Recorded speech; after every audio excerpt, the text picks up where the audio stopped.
ओम शांति। आज की मुरली का सार। आज की मुरली की डेट है 14/11/2022, 14 नवंबर 2022।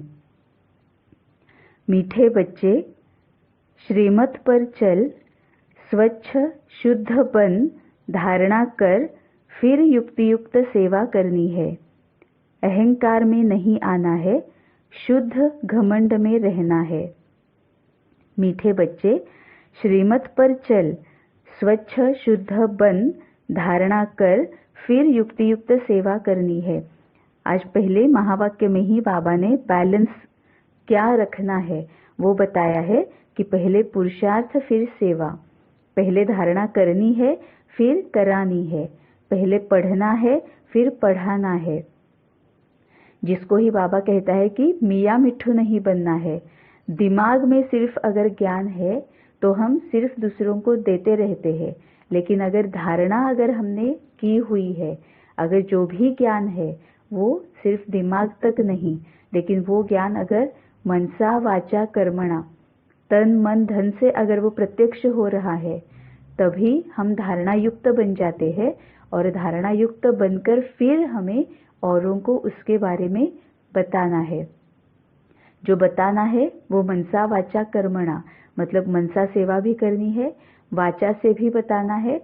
लेकिन वहां पर भी बाबा कहता है कि वाचा से जहां जरूरी है और जितना जरूरी है, कम बोलो, मीठा बोलो, धीरे बोलो। और कर्मणा से मतलब कर्मणा से अपनी चाल चलन सूरत सीरत से बाबा को प्रत्यक्ष करना है।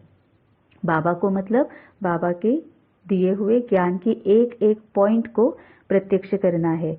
तो श्रीमत पर चल, अब यहाँ पर और भी एक है कि श्रीमत पर चलना है। अब श्रीमत पर चलना है मतलब सिर्फ अमृत वेला उठना है, नुमा शाम करना है, सफेद कपड़े पहनने हैं, खान पान का परहेज रखना है ना। ये श्रीमत पर चलना नहीं है, ये श्रीमत तक पहुंचने के रास्ते हैं। और श्रीमत मतलब क्या है? हर एक गुण और शक्ति को यूज करना, सच्चाई, सफाई, निर्मलता, मतलब किसी के भी प्रति कोई भी गलत संकल्प नहीं। सच्चाई के रास्ते पर कभी भी किसी भी बात के लिए झूठ का सहारा नहीं लेना है। कभी भी ठगी नहीं करनी है, कभी भी चोरी नहीं करनी है। अब चोरी इसका मतलब ये नहीं है कि हम सिर्फ स्थूल में चोरी करते हैं। जो विकार जो होते हैं, दूसरों के जो विकार होते हैं, उसको अपनाना, इसका भी मतलब चोरी करना ही हुआ, है ना। जैसे अगर सामने कोई क्रोधी आत्मा आती है और हम अगर उसके क्रोध के प्रभाव में आकर हमने अगर क्रोध कर लिया, तो हमने क्या किया? उसका क्रोध हमने चुरा लिया। कोई अगर आत्मा अहंकारी है ना, और वो अहंकार दिखा रही है, इसीलिए हम भी कभी कभी अहंकार में जाते हैं कि तुम्हारे ही सिर्फ पास नहीं, मेरे भी पास है ना। तो हमने क्या किया? उसका अहंकार चुरा लिया हमने। तो किसी भी बात की ना स्थूल ना सूक्ष्म कोई भी चोरी नहीं करनी है, किसी की भी निंदा नहीं करनी है। यह है श्रीमत। तो श्रीमत पर चल, स्वच्छ शुद्ध बन। अब ये स्वच्छ और शुद्ध बाबा जो कुछ भी कहता है वो आत्मा के लिए पहले कहता है। तो आत्मा को स्वच्छ बनाना है। आत्मा मतलब मन और बुद्धि, है ना। तो मन को स्वच्छ और शुद्ध बनाना है। स्वच्छ मतलब मन में किसी के भी प्रति कुछ भी अगर हमने पकड़ के रखा है ना, कड़वाहट कुछ है तो वो साफ करनी है। हर एक के प्रति मन स्वच्छ रखना है, मतलब उसके प्रति कोई भी गलत संकल्प क्रिएट भी नहीं करने हैं। और अगर उसके प्रति कुछ हमने उसके बारे में पकड़ के रखा है, भूतकाल में, पास्ट में जो कुछ भी हुआ है, हमारे फ्रेंड्स है या फिर हमारे नेबर्स होते हैं या हमारे रिलेटिव्स होते हैं, हमारे लौकिक परिवार जो होता है, हमारे लौकिक परिवार के जो मेंबर्स होते हैं, आत्माएं होती है, उनके प्रति भी अगर मन में कुछ पकड़ के रखा है तो वो स्वच्छ करना है, मन को स्वच्छ करना है, लेट गो करना है। अब ये कैसे होगा? ज्ञान की क्लैरिटी, बाप और वर्षा, है ना। बाबा को याद करना है तो ज्ञान की क्लैरिटी आ जाती है कि जो कुछ भी उन्होंने पहले मुझे अगर दुख दर्द कुछ दिया हुआ है तो वो मेरा ही दिया हुआ वापस मिला है ना। ये अगर हम सोचते हैं इस तरह से, इसको अगर हम एक्सेप्ट करते हैं तो फिर मन धीरे धीरे स्वच्छ होने लगता है कि जो कुछ भी मैंने दिया हुआ है वही मुझे वापस मिला है, तो गलती उनकी नहीं है ना। इसीलिए उनके बारे में मुझे कोई भी क्रोध या मन में कुछ मैंने पकड़ के रखा है तो वो निकाल देना है और मन को शुद्ध रखना है, मतलब आत्मा समझ कर रहना है। मैं आत्मा हूँ, सामने वाली आत्मा है, उसके स्वभाव संस्कार अलग है, उसके खुद के अनुभव अलग है, उसके पहले के जो कर्म है वो अलग है ना। उसके अनुसार उसके कुछ कुछ कड़े संस्कार बने हुए हैं। अब मुझे क्या करना है? शुद्ध बनना है।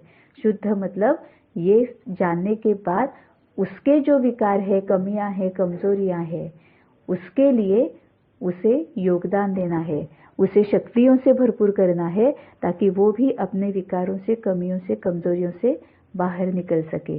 इस तरह से अपने आप को स्वच्छ और शुद्ध बनाना है और फिर युक्ति युक्त सेवा करनी है। अब युक्ति युक्त सेवा करनी है, इसमें भी गहन अर्थ है। हम जिस एंगल से भी देखेंगे ना, कई सारे इसके एंगल्स है, उसमें से कुछ तो ये है ना कि युक्ति युक्त बनना है। इसका मतलब है कि सामने वाले की जो सामने वाले को समझकर, जानकर, प्यार से फिर उसको समझाना है। जितना जरूरी है उतना ही समझाना है। और जैसे अभी 2 दिन पहले की मुरली में बाबा ने कहा था कि जैसा समय वैसी विधि, ये इसको युक्ति युक्त कहा जाता है कि अगर सामने वाला सुनने की इच्छा रखता है तभी उसको सुनाना है ना। अगर सामने वाला सुनने की इच्छा नहीं रखता है तो हम मनसा सेवा कर सकते हैं। मनसा सेवा से, योगदान से, सकाश सेवा से हम उसको शक्तियां भर सकते हैं, है ना। इस तरह से युक्ति युक्त होकर सेवा करनी है। ऐसे नहीं कि सामने वाला कुछ सुनना नहीं चाहता है फिर भी पकड़ पकड़ कर उसको सुना रहे हैं।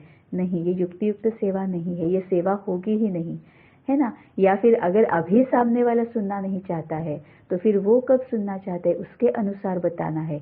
अगर सामने वाला सुनने की इच्छा नहीं रखता है तो एक्शन से, कर्मणा से हम उन आत्माओं तक बाबा की प्रत्यक्षता कर सकते हैं, बाबा का ज्ञान पहुंचा सकते हैं, है ना। तो युक्ति युक्त बनकर सेवा करनी है। मनसा वाचा कर्मणा, तन मन धन चाल चलन सूरत सीरत, है ना, इन सब से हम बाबा का ज्ञान सभी आत्माओं तक पहुंचा सकते हैं और ये सेवा है। तो युक्ति युक्त सेवा करनी है। अहंकार में नहीं आना है, शुद्ध घमंड में रहना है। अहंकार में नहीं आना है कि मुझे पता है, मैं जानता हूँ, मैं बीके हूँ। बीके में जो है वो सब कुछ जानते हैं, भगवान हमें मिला है ना। ये भी अहंकार होता है। कहीं ना कहीं सूक्ष्म में ज्ञान का भी अहंकार रहता है। जरूरी नहीं कल और परसों की मुरली में जैसे बाबा ने ये बहुत बहुत ब्यूटीफुली एक्सप्लेन किया था कि अहंकार सिर्फ सत्ता का या पैसा का या अपनी पर्सनालिटी का, है ना, यही नहीं होता है। बाबा के पास आने के बाद, बाबा का ज्ञान समझने के बाद, वो ज्ञान समझने का भी सूक्ष्म अहंकार रहता है ना। तो बाबा कहता है अहंकार में नहीं रहना है, शुद्ध घमंड में रहना है। शुद्ध घमंड म्हणजे आत्मा स्थिति, कि मैं आत्मा हूँ। ये पूरा सृष्टि चक्र का जो बाबा ने हमें पूरा ज्ञान दिया है, आत्मा का जो बाबा ने पूरा ज्ञान दिया है, उसके शुद्ध घमंड में रहना है कि मैं पहले कैसा था, अब मैंने अपने आप में बदलाव किया है और अब मैं हर एक आत्मा को उसे बदलाव करने के लिए शक्ति भर सकता हूँ, है ना। ऐसे नहीं कि उसने क्या बदलाव करने चाहिए, कैसे बदलाव नहीं करते हैं, कितने दिन तक वैसे ही रहते। गलत संकल्प क्रिएट नहीं करना, ये ऐसे क्यों है, वो चेंज क्यों नहीं होते हैं, ये संकल्प क्रिएट नहीं करने हैं। ये भी चेंज हो सकते हैं। मैं अगर पतित से पावन बन सकती हूँ, मैं अगर विकारों को यूज करना छोड़ के संस्कारों को यूज कर सकती हूँ, मैं अगर विकारी से संस्कारी बन सकती हूँ, तो हर एक आत्मा पतित से पावन बन सकती है, विकारी से संस्कारी बन सकती है। तो मुझे उसको या तो मनसा सेवा में कर सकती हूँ, उसके लिए योगदान दे सकती हूँ, सकाश दे सकती हूँ, मनसा वाचा कर्मणा, बाबा का ज्ञान उस तक पहुंचा सकती हूँ और उसको भी मैं विकारी से संस्कारी बनने में पूरा सहयोग दे सकती हूँ।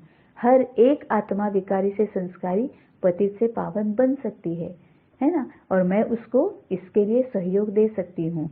इस शुद्ध घमंड में रहना है। प्रश्न है, किस एक बात के कारण बाप को इतनी बड़ी नॉलेज देनी पड़ती है? किस एक बात के कारण बाप को इतनी बड़ी नॉलेज देनी पड़ती है? उत्तर है, गीता के रचयिता निराकार परमपिता परमात्मा को सिद्ध करने के लिए बाप तुम्हें इतनी बड़ी नॉलेज देते हैं। सबसे बड़ी भूल यही है जो गीता में पतित पावन बाप की जगह श्री कृष्ण का नाम डाला है। इसी बात को सिद्ध करना है। इसके लिए भिन्न भिन्न युक्तियां रचनी है। बाप की महिमा और श्री कृष्ण की महिमा अलग अलग बतानी है।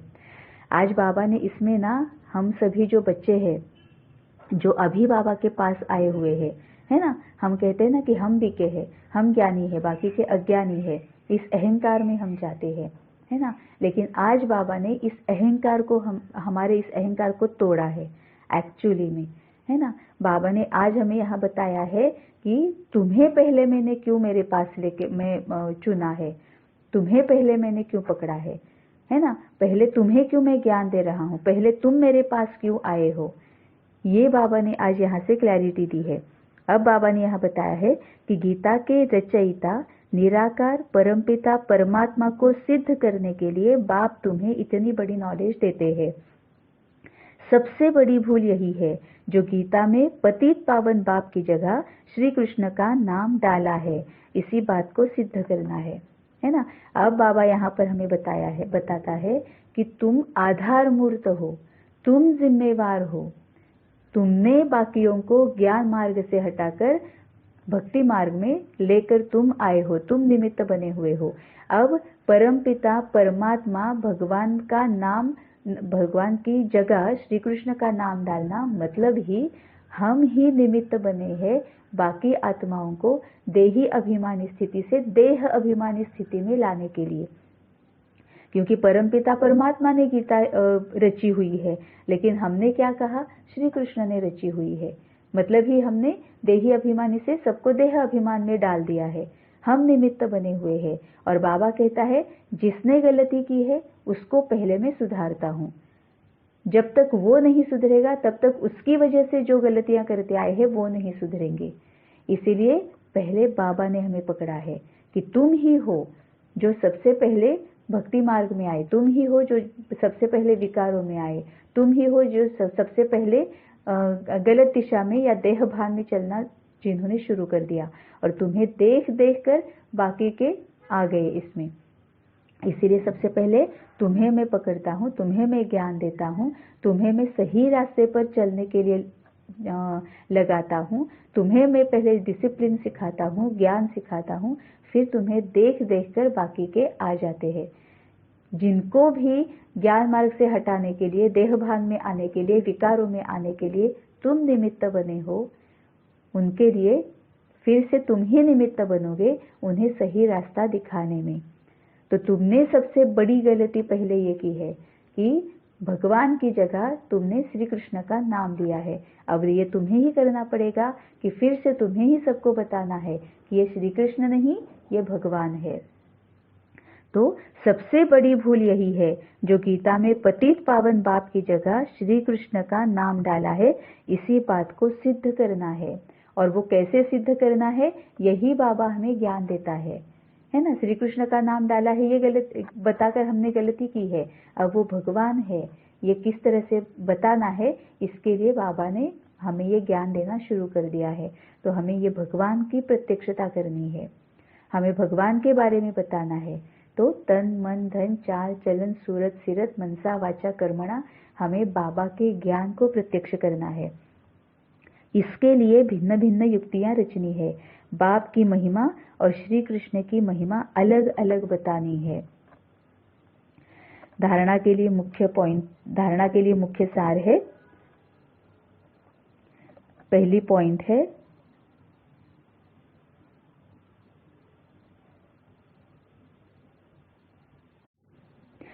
पॉइंट है, हर काम बहुत युक्तियुक्त करना है। हर्षित मुख, अचल, स्थिर और ज्ञान की मस्ती में रहकर बाप का शो करना है। हर काम बहुत युक्ति युक्त करना है। जैसे ऊपर भी बाबा ने बताया कि हमें लगा इसीलिए किया, ऐसे नहीं करना है। बाबा को पूछकर बाबा बहुत अच्छे से बताता है कि कौन सा काम कब और किस तरह से करना है। तो सबसे पहले तो बाबा को पूछकर ही हर कदम उठाना है। फिर बाबा हमें बताता है वैसे करते जाना है, उसमें भी युक्ति युक्त होकर करना है कि सबसे पहले हमें पता होना चाहिए कि हम क्यों कर रहे हैं। उसके बाद हमें ये पता होना चाहिए क्या मैं वो कर रही हूँ जो काम मैं औरों को बता रही हूँ, जिस ज्ञान की क्लैरिटी मैं औरों को दे रही हूँ, किस तरह से रहना है, किस तरह से चलना है, किस तरह से करना है जो मैं औरों को बता रही हूँ, क्या मैं वो करती हूँ। ये सबसे पहले अपने आप की सेल्फ चेकिंग करनी है। और उसके बाद युक्ति युक्त होकर, मतलब जहाँ पर मनसा सेवा की जरूरत है, जहाँ पर वाचा सेवा की जरूरत है, जहाँ पर कर्मणा सेवा की जरूरत है, इस तरह से युक्ति युक्त होकर हमें हर काम करना है। हर्षित मुख, अचल, स्थिर और ज्ञान की मस्ती में रहकर बाप का शो करना है, मतलब ही बाप समान रहना है।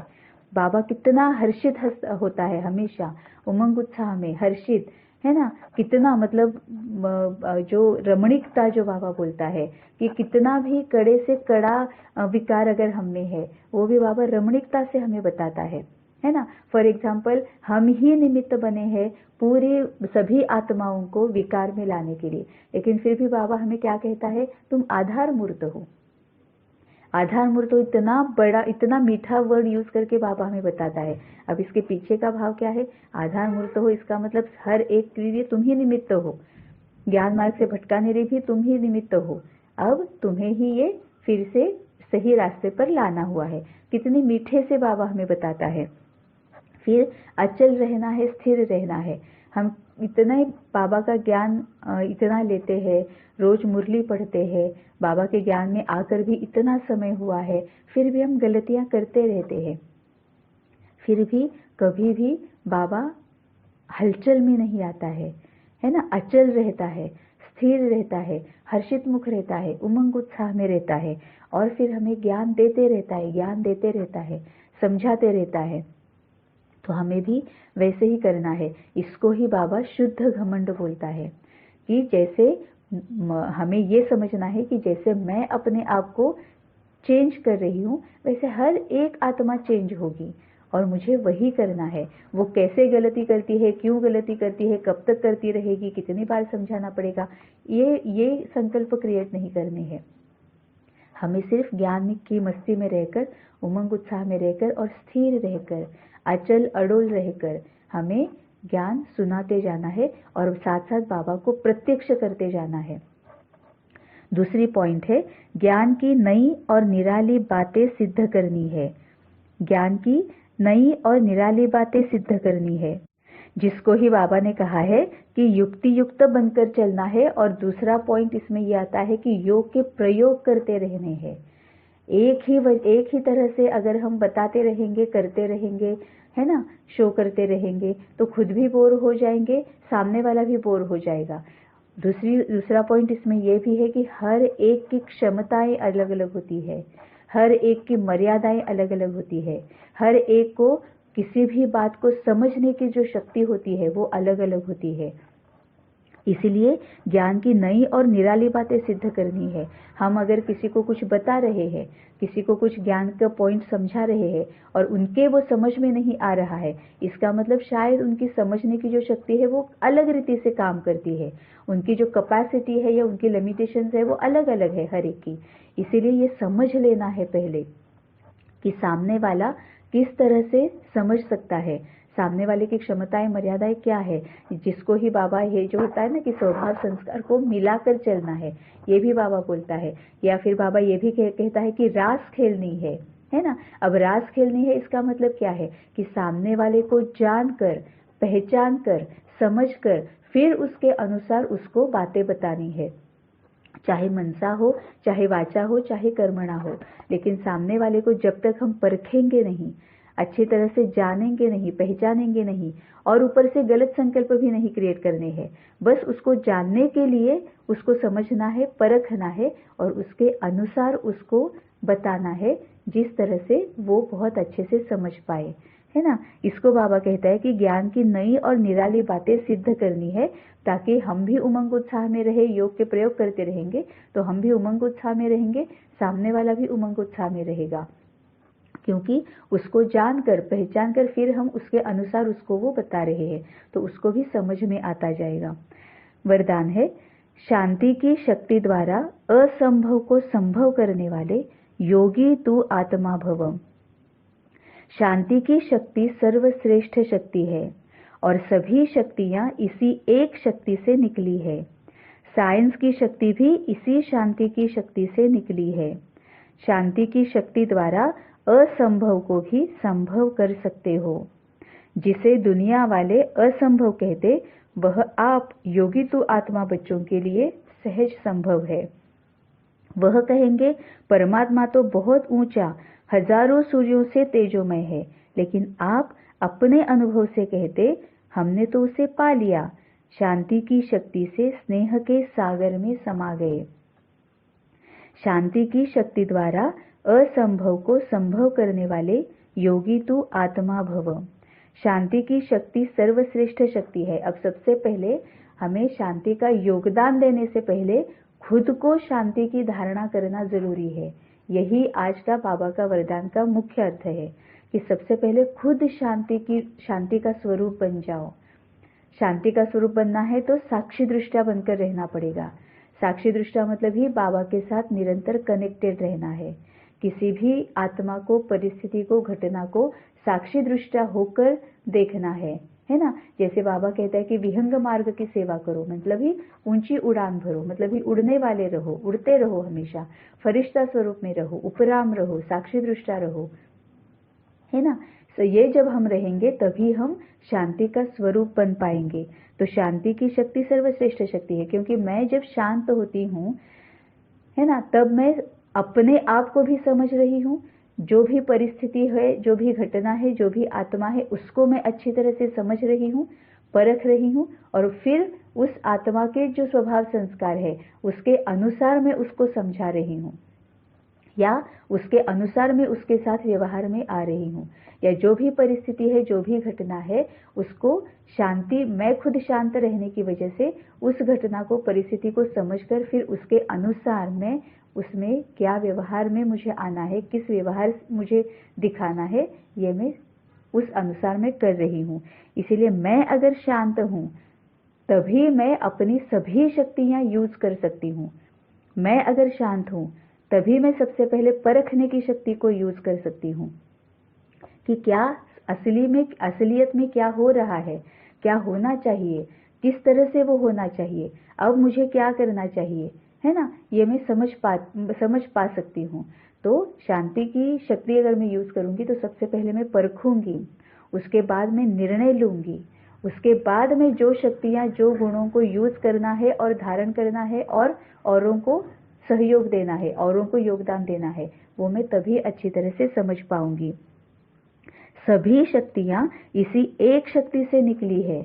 मैं अगर शांत हूँ, मैं खुद अगर शांत हूँ, है ना, तभी मैं परखूंगी, तभी मैं निर्णय करूंगी, तभी मैं सहन शक्ति यूज कर पाऊंगी, तभी मैं औरों को सहयोग दे पाऊंगी, तभी मैं हर एक आत्मा, घटना, परिस्थिति जो भी मेरे सामने है उसको स्वीकार कर पाऊंगी, है ना। अगर मैं शांत नहीं हूँ, हलचल में आ रही हूँ, सामने वाली आत्मा, घटना या परिस्थिति के प्रभाव में आ रही हूँ, तो फिर मैं भी हलचल में आ ही गई ना, मैं अशांत हो गई। तो ना मैं सहन शक्ति को यूज कर रही हूँ, ना परखने की शक्ति को, ना निर्णय करने की शक्ति को, ना सहयोग देने की शक्ति को, कुछ भी मैं यूज नहीं कर पाऊंगी। इसीलिए सबसे इम्पोर्टेंट है कि शांति की शक्ति को यूज करना। तो और सभी शक्तियाँ इसी एक शक्ति से निकली है। साइंस की शक्ति भी इसी शांति की शक्ति से निकली है। अब ये कैसे हो गया? साइंस की जो शक्ति है, मतलब जो नए नए इन्वेंशंस होते जाते हैं, वो सबसे पहले कहाँ निकलते हैं? वो सबसे पहले संकल्पों से निकलते हैं, है ना। फॉर एग्जाम्पल, अगर मोबाइल भी आया है तो सबसे पहले वो संकल्पों में निकला ना, वाचा में नहीं निकला। वो सबसे पहले वो संकल्पों में, किसी ने शांत रहकर उसके बारे में सोचा पहले कि ये ऐसे ऐसे हो सकता है, ये ऐसे ऐसे होना चाहिए, अभी ये ऐसे ऐसे है, उसमें से निकलने के लिए या उसमें और ज़्यादा फायदा मिलने के लिए हम अगर ऐसा ऐसा करेंगे तो हमें ये फायदा हो सकता है। तो पहले शांति में रहकर किसी ने सोचा है और तभी फिर वो एक्शन में आया है। अचानक से ऊपर से आसमान से मोबाइल नीचे नहीं गिरा है ना, अचानक से कहीं से वो उभर कर नहीं आया है ना, वो पहले किसी के दिमाग से निकला है, किसी की सोच से पहले वो निकला है। और वो सोच से तभी निकला है जब वो शांति में सोचा है जी उसने, जब, है ना। तो किसी तो हर एक जो साइंस की इन्वेंशन है वो सबसे पहले किसी आत्मा ने शांति में रहकर सोचा है उसके बारे में और फिर एक्शन में वो आया हुआ है। इसीलिए साइंस की शक्ति भी इसी शांति की शक्ति से निकली है। इसके और भी कई एंगल्स हो सकते हैं, है ना। शांति की शक्ति द्वारा असंभव को भी संभव कर सकते हो। अभी 50 साल, 50 भी छोड़ो, 25-30 साल पहले तक हमें ये अगर कोई बताता कि ना ये जो फोन है वो आप अपनी जेब में लेकर कहीं पर भी जा सकते हो, कहीं से भी किसी के भी साथ तुम बात कर सकते हो, ये अगर 25 साल पहले भी हमें कोई बताता तो फिर हमें थोड़ा बहुत ना डाउट हो ही जाता कि ये कैसे हो सकता है ना। 25 साल पहले अगर हमें कोई ये बताता कि तुम जहां पर भी हो वहां से तुम किसी को भी सामने देखकर बात कर सकते हो, ये अगर हमें कोई बताता तो डाउट ही हो जाता ना कि ये कैसे हो सकता है, मैं यहाँ पर हूँ और अगर कोई किसी और देश में है तो वहां के उस आत्मा को, उस इंसान को सामने देखकर मैं उसके साथ बात कर सकती हूँ, ये कैसे हो सकता है। लेकिन अभी वो हो रहा है, मोबाइल से, वीडियो कॉल से, लैपटॉप से, है ना। जो कुछ भी है, हम मोबाइल हम हमारे पॉकेट में रहकर, हमारे पर्स में रखकर हम कहीं पर भी घूमने जाते हैं तो किसी भी देश से, किसी भी जगह से, किसी के भी साथ स्क्रीन पर उसको सामने देखकर हम बात कर सकते हैं। तो ये असंभव का संभव हो गया ना, तो कुछ भी हो सकता है। अभी भी देखना ना, बाबा ने हमें फिर शांति की शक्ति का क्या महत्व है, क्या राज है, उसमें क्या पावर है, ये बाबा ने हमें बताया है। तो सामने किसी भी तरह की आत्मा आती है, हम उसके साथ हम टैकल कर सकते हैं, हम उस आत्मा को टैकल कर सकते हैं ना। हम उस वो जो सिचुएशन है उसको हम कंट्रोल में ला सकते हैं, है ना। अब हमें क्रोध में नहीं जाना पड़ता है, आवाज ऊंची करके किसी के साथ बात नहीं करनी पड़ती है। हमने अपने विकर्मों को और ज्यादा बढ़ाने से स्टॉप कर लिया है। असंभव बात, इतने सारे जन्मों से हम विकारों पे विकारों को यूज कर रहे थे, विकर्मों पे विकर्म करते जा रहे थे, लेकिन अब हमारा विकर्म करना खत्म हो गया, ऑलमोस्ट खत्म हो गया है। ये असंभव सी बात संभव हो गई है। क्यों?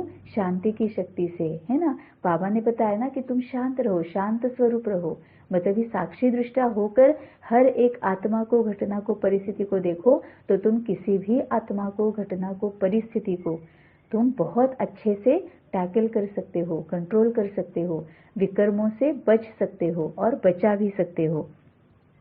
तो जिसे दुनिया वाले असंभव कहते, वह आप योगी तू आत्मा बच्चों के लिए सहज संभव है। अभी सभी दुनिया को, क्या सभी दुनिया को अगर हम ये बताएंगे कि तुम जहां पर बैठे हो वहां से तुम सृष्टि की सभी आत्माओं तक कोई मैसेज पहुंचा सकते हो, तो क्या ये दुनिया वाले जो है, जो जिनको बाबा मनुष्य कहता है, मतलब जिन्होंने अभी तक बाबा को पहचाना नहीं है, क्या वो इस पर भरोसा रखेंगे?